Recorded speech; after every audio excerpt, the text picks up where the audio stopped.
Aujourd'hui on se retrouve pour notre toute deuxième vidéo sur l'aquarium de 35 litres de Robin. Alors maintenant tout de suite il va vous expliquer tout ce qu'il y a dedans. Bonjour à tous, on va faire des différents stades pour vous montrer cet aquarium. Donc déjà je vais vous parler de la population. J'ai deux mâles platis, donc un là-bas, un blanc et noir qui se trouve là, qui est tout près du filtre, avec une femelle blanche et noire. Puis j'ai ici, attendez, je vais vous montrer, ici, ça c'est un mâle qui est accouplé avec cette femelle. Donc il s'en fiche de toutes les autres femelles, il poursuit que l'autre femelle. Elle commence à bien grossir. Puis après il y a encore une autre petite à côté qui est encore très jeune. Puis j'ai un Beta Splendens Crantail, je crois, ou Splendens, je pense que c'est un Splendens ou un Crantail, je sais pas trop. Il est bleu et il a les nageoires, les pectorales rouges, donc ça donne très bien. Il est âgé de 2 ans, il est très grand, il fait presque... je l'avais une fois mesuré, il était presque à 12 cm, donc c'est vraiment très grand. Parce que d'abord il était dans un plus petit volume, puis j'ai décidé d'essayer de le faire cohabiter avec des platis.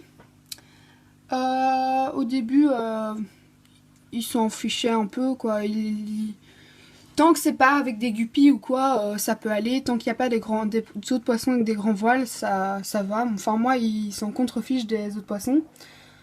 Après ça dépend, mais voilà. Donc après j'ai encore des Corydoras qui se trouvent ici. Donc des Corydoras, vous allez dire des Corydoras en 40 litres.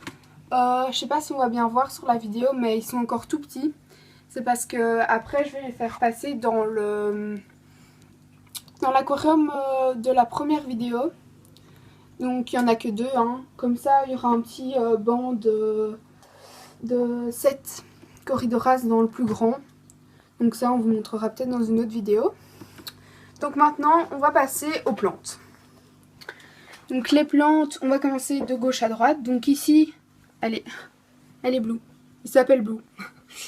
Ici je sais pas si on va bien voir, il y a deux lobélias. Attends, est-ce qu'il y a des grands voiles, voilà. Puis alors après, celle-ci je sais pas c'est quoi le nom, si vous trouvez en commentaire, vous pouvez nous le dire. C'est des très petites feuilles, ça c'est beau. Mais je les ai pas mises il y a longtemps, il y a une semaine. Puis ici j'ai mis 3 petites Limnophila qui avaient fait des pousses dans mon grand aquarium. Puis de la mousse de Java au pied de la grande racine, qui se trouve derrière la grande racine. La grande racine là. Avec un petit escargot qui est dessus. Je sais pas si on va bien voir. Puis après on a des Ophipogonons. Donc celle-ci c'est un peu comme des petits palmiers, c'est assez beau. Puis après derrière on a une grosse Anubias que j'ai mise sur une pierre. Parce que quand je la mettais sur ma racine, elle sortait de l'eau quoi. Et j'avais envie de voir le feuillage comme elle était assez haute. Donc voilà, maintenant on a terminé pour la population et les plantes. Je vais vous parler de ce qu'il y a du matériel que j'ai. Donc déjà j'ai l'aquarium, puis j'ai un aimant frotteur. Donc là ça sert toujours. Attendez, on va le mettre devant la lumière. Donc un petit aimant frotteur. Hein. J'ai un peu de calcaire si ça se voit je crois. Je dois le traiter mais... Puis après j'ai une pompe Superfiche. Je sais pas si je vais mettre la lampe au-dessus. Voilà. Une pompe Superfiche avec derrière un chauffage 50 watts. Puis un éclairage. Une lampe de chevet que j'ai mis. C'est un peu près comme une... C'est un peu une lampe chauffante, donc je chauffe pas trop l'eau et elle chauffe un peu l'eau. Donc voilà, on a terminé. Donc maintenant, je vais vous parler de toutes les espèces qu'il y a dans cet aquarium. Donc on va commencer avec le poisson combattant. Donc le poisson combattant, aussi appelé Beta Splendens. est une espèce de poisson de la famille des Ophrynemidae. Voilà. Il est originaire des eaux douces tropicales du sud-ouest asiatique, donc la Thaïlande, le Cambodge, le Vietnam, les Laos et la Malaisie. Donc c'est une espèce de poisson qui est très fréquemment utilisée en aquariophilie car elle est très facile à reproduire. Moi personnellement j'ai pas envie de faire de la reproduction parce que déjà il faut une femelle mise à part dans un autre aquarium, donc ça fera encore un aquarium en plus et ça j'ai pas trop envie. Après ah oui, dans les pays d'origine, donc en Asie, il est aussi utilisé comme pour des combats de poissons combattants comme les combats de coqs. Donc voilà, ici c'est le petit tableau avec tous les paramètres et tout ça. Donc origine, ici Asie du Sud-Ouest, dureté de l'eau jusqu'à 15 degrés GH, température 25 à 28 degrés, alimentation, ça c'est un peu varié, il faut varier. Hein. Moi je donne aussi, ça on va vous montrer après, donc moi je donne des vers de vase, des daphnies, des petits flocons ou aussi des perles et parfois je donne aussi un peu de pois que j'ai dépoché de leur poche donc ça on vous montrera peut-être aussi tantôt.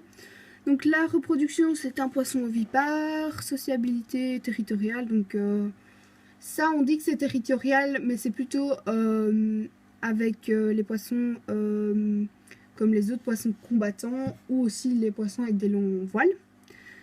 L'eau elle est aussi, donc c'est de l'eau douce, c'est normal. pH de 4 à 7, donc ça aussi c'est un peu dans la norme. Volume minimum 10 à 13 litres pour les voiles longs et 15 à 25 litres pour les voiles courts et les femelles qui sont plus actives. Oui, je suis d'accord, c'est vrai que c'est toujours...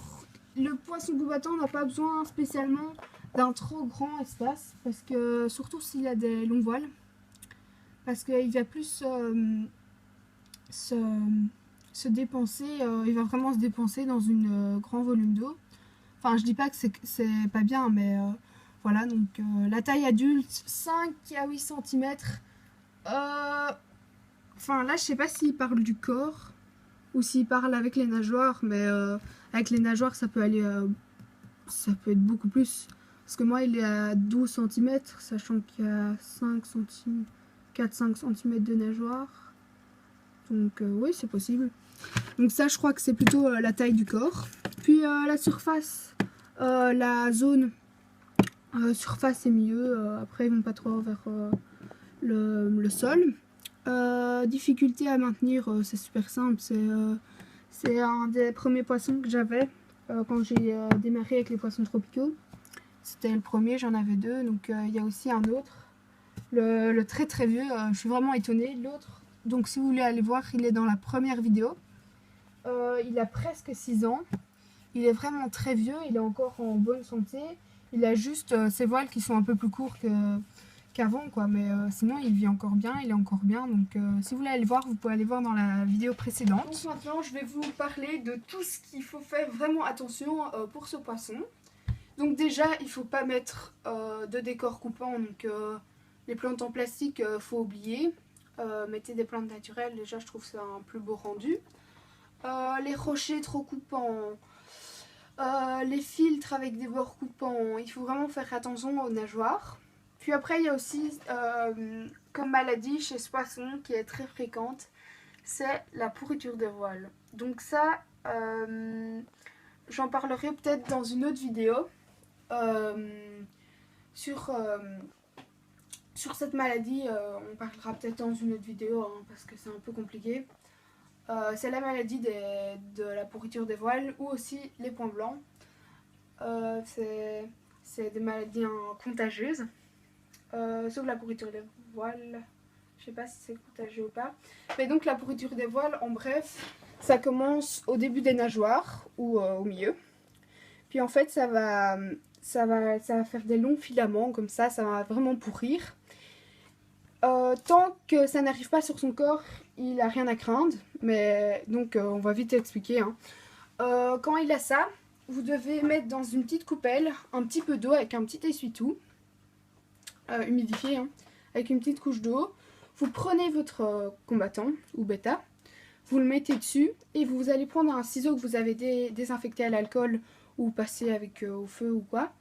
Et vous allez délicatement couper toute la partie pourrie de ces voiles. Et puis vous allez faire un petit bac hôpital de 5 à 10 litres avec un traitement antibactérien pour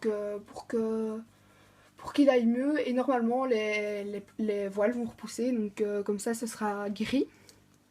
Moi personnellement j'ai jamais eu ça, donc je m'étais renseignée pour la vidéo, mais je savais déjà que c'était un peu comme ça qu'on faisait.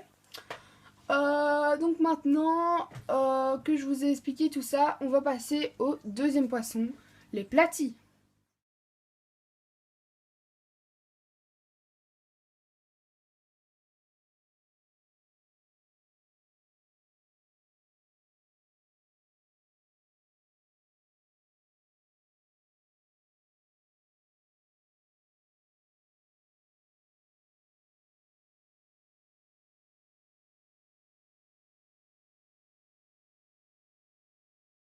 Le platy, ou Xiphophorus baculatus, est une espèce de poisson d'eau douce tropicale de la famille des Poecilidae, donc comme les guppies, donc c'est la même famille.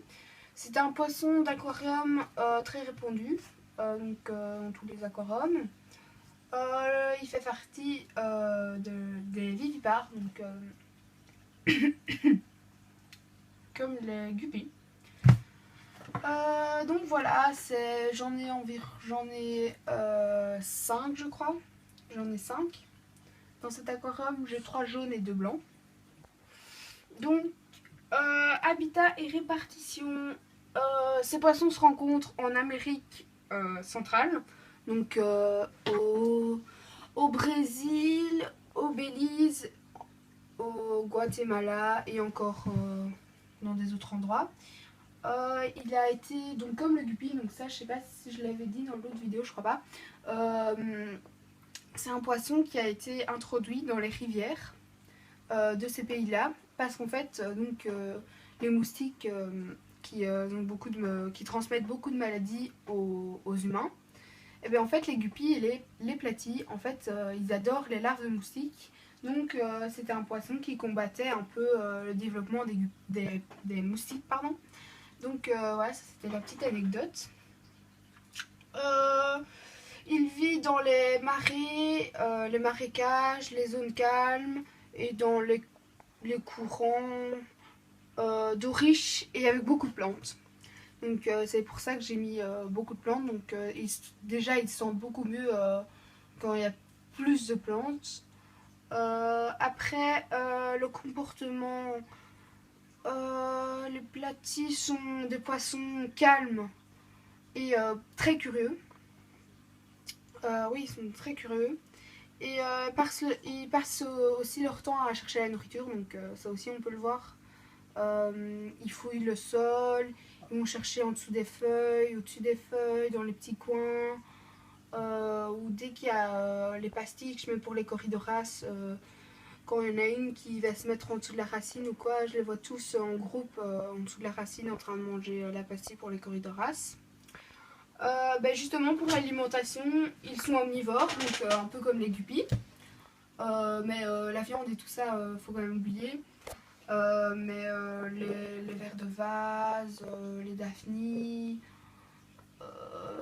les pois, les courgettes aussi ils aiment bien, les brocolis quand on les cuit bien, encore plein de légumes, mais ça aussi on fera peut-être dans une autre vidéo, les légumes pour les poissons tropicaux. Ça on fera sûrement aussi. Hein. Ouais. Toutefois, ils préfèrent quand même les végétaux que la nourriture en paillettes et tout ça. Donc j'essaye de faire environ 3 fois par semaine sur 7 jours, donc environ presque la moitié de nourriture végétale, quoi. Donc on fera peut-être un nourrissage tantôt, c'est peut-être ce bac avec différentes nourritures. en petite quantité pour tout le monde. Après, la reproduction, donc c'est exactement la même chose que le guppy. Donc ils sont ovovivipares, donc la fécondation est interne et les bébés sortent du ventre de la femelle déjà formé, donc exactement comme les guppies. Pardon. Donc maintenant on va vous montrer encore la petite fiche de maintien. Origine, j'ai déjà dit Amérique centrale. Dureté de l'eau 10 à 25 degrés GH. Oui. Température 21 à 28 degrés. Sachant que pour la reproduction 25 degrés c'est parfait. Avec un pH légèrement alcalin, compris entre 7 et 8 et de 7 à 8. Donc, et 7,5 pour la reproduction, c'est parfait. Et avec une dureté moyenne élevée comprise entre 10 degrés GH et 25 degrés GH. Et le meilleur pour la reproduction, c'est environ 14 degrés GH. Donc ça, c'est parfait. Donc après, alimentation omnivore, reproduction ovovivipare, sociabilité très sociable, comme les guppies. Eau douce, pH, volume minimum 80 litres, sachant que moi je vais peut-être aussi les mettre dans le 80 litres, donc ça dépend aussi, parce que je crois pas que ce sera leur endroit définitif. Là c'est plus, je voulais faire un test en fait, je voulais voir si ça allait avec des poissons combattants, donc ils vont peut-être aussi aller dans le 80 litres. Zone, ben ça comme j'ai dit, comme ils sont très curieux, ils vont vraiment partout dans l'aquarium. Et c'est comme les guppies et les poissons combattants, c'est très facile à maintenir. Il n'y a pas vraiment de besoin spécifique à part les duretés de l'eau et tout ça. Sinon c'est encore un poisson facile. Donc voilà, maintenant que vous avez vu le platy, on va passer au Corydoras.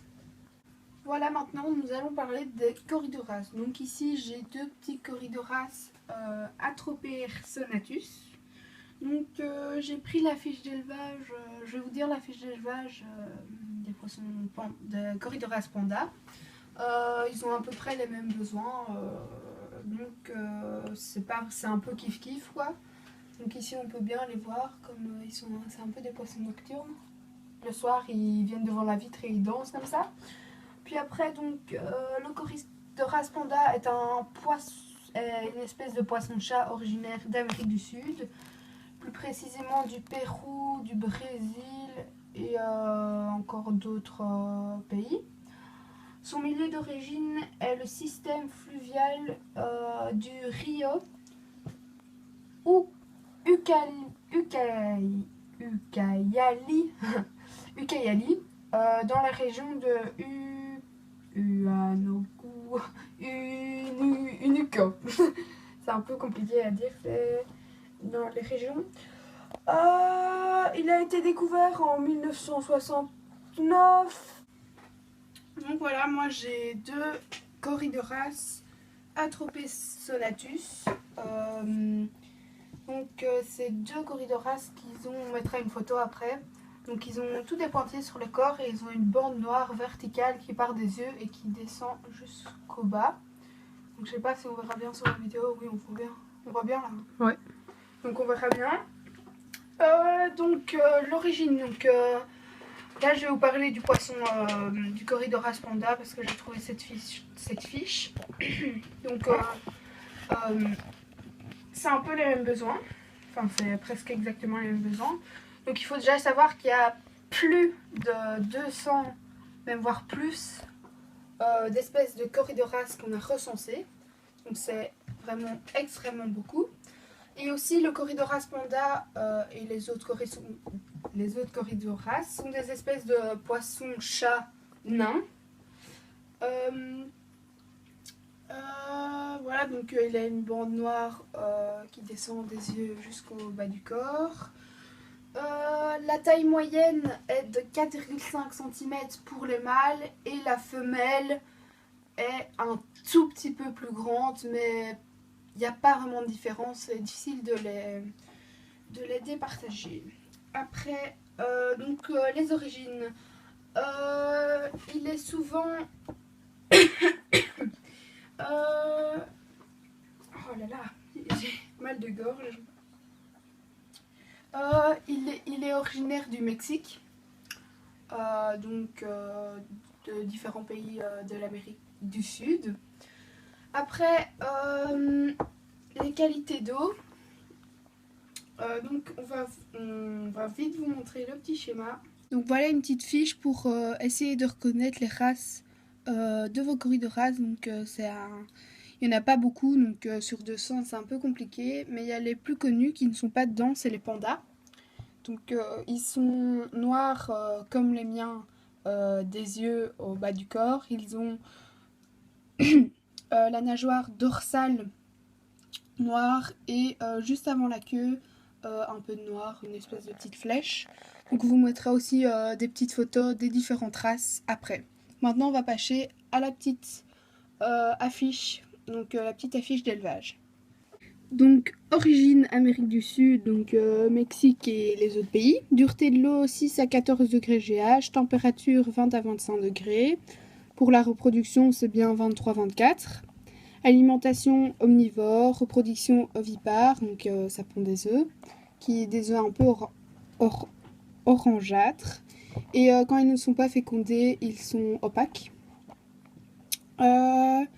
Sociabilité excellente, donc ils doivent vivre en groupe, c'est des animaux grégaires, donc minimum 2. Mais sachant que moi que là ils sont dans le 35 à 40 litres et ils vont aller dans le 80 litres. Eau 12, pH entre 6, 5 et 8. Donc pour la reproduction c'est bien, je crois que c'est mieux 7.3, je crois que ça c'est vraiment parfait. Volume minimum 100 litres, entre 80 à 100 litres. En fait le mieux c'est d'avoir beaucoup de surface au sol. Donc ici comme on peut le voir, vous l'avez vu avec l'autre aquarium, il est très fin et très long et pas spécialement très très haut. Donc ça c'est bien. Zone occupée, que le fond. Et difficulté moyenne. Moi je dirais qu'il faudrait quand même un peu d'expérience pour avoir des poissons comme ça. Donc voilà, maintenant que je vous ai dit un peu tout, surtout les habitants de cet aquarium, nous allons vous mettre des photos des différentes races de bêta ou poissons combattants, de différentes races de platies et différentes races de corydoras. Et après, un petit bonus de nourrissage de quelques-uns de mes aquariums. A tout de suite!